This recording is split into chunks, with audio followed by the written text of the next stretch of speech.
சென்னை பட்டினப்பாக்கம் சீனிவாசபுரத்தில் குடிசை மாற்று வாரிய குடியிருப்பின் மேற்கூரை இடிந்து விழுந்து இளைஞர் உயிரிழந்ததை கண்டித்து அவரது உறவினர்கள் சாலை மறியலில் ஈடுபட்டுள்ளதால் போக்குவரத்து பாதிக்கப்பட்டுள்ளது. கூடுதல் தகவல்களை தருகிறார் நம்முடைய செய்தியாளர் ரகுபதி. வணக்கம். இது பற்றின மேலும் விவரங்கள். வணக்கம். சென்னை பட்டினப்பாக்கம் சீனிவாசபுரத்தில் குடிசை மாற்று வாரிய குடியிருப்பில் மேல்கூரை இடிந்து விழுந்ததில் 22 வயதுடைய சையத் குலாப் என்ற இளைஞர் உயிரிழந்த நிலையில் அவரது உறவினர்கள் மற்றும் அந்த பகுதி மக்கள் சேர்ந்தவர்கள் சாலை மறியலில் தற்போது ஈடுபட்டு வருகிறார்கள். அந்த நிலையில் சாலை மறியலுக்கு அந்த கட்டைகள் கற்கள் வைத்து அந்த சாலையை தடுத்திருக்கிறார்கள். அப்போது அந்த பகுதியில் இருசக்கர வாகன ஓட்டி ஒருவர் அந்த பகுதி தடையை மீறி செல்லும் பொழுது அப்பகுதி மக்கள் அவரை தாக்கியதாக கூறப்படுகிறது.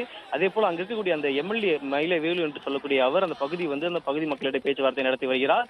அதே போல அங்க இருக்கக்கூடிய அந்த மக்கள் அந்த பகுதி குடியிருப்பை சரி செய்து தர வேண்டும் என்றும் அந்த கோரிக்கையை வைத்திருக்கிறார்கள். இதனால் அந்த பகுதியில் சற்று பரபரப்பு நிலவி வருகிறது. குறிப்பாக அங்கு 20க்கும் மேற்பட்ட அந்த போலீசார்கள் அந்த பகுதியில் குவிக்கப்பட்டிருக்கிறார்கள். இதனால் அந்த பகுதியில் சற்று அந்த பரபரப்பு சூழ்நிலை நிலவி வருகிறது. நேற்று சீனிவாசபுரத்தில் உள்ள அந்த குடிசை மாற்று வாரிய குடியிருப்பில் மேல்கூரை இருந்து விழுந்ததில் அந்த இளைஞர் படுகாயங்களுடன் அந்த உயிருக்கு ஆபத்தான நிலை இருந்திருக்கிறார். அப்பொழுது அந்த அருகில் இருக்கக்கூடிய அந்த பொதுமக்கள் அவரை மீட்டு ராயப்பேட்டை அரசு மருத்துவமனையில் அனுமதித்த நிலையில் அவர் நேற்று உயிர் பிரிந்துள்ளதாக கூறப்படுகிறது.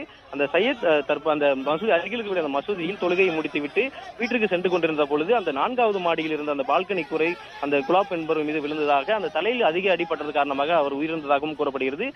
அந்த சம்பவ இடத்திலேயே அவருக்கு பலத்த காயம் அடைப்பட்டதால் அந்த ராயப்பேட்டை அரசு மருத்துவமனையில் அவர் சிகிச்சை பலனின்றி உயிரிழந்ததாக கூறப்படுகிறது.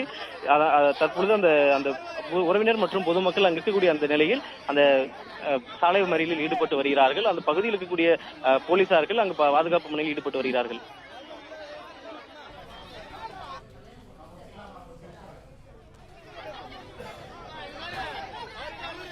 விவரங்களை வழங்கியமைக்க நன்றி ரகுபதி.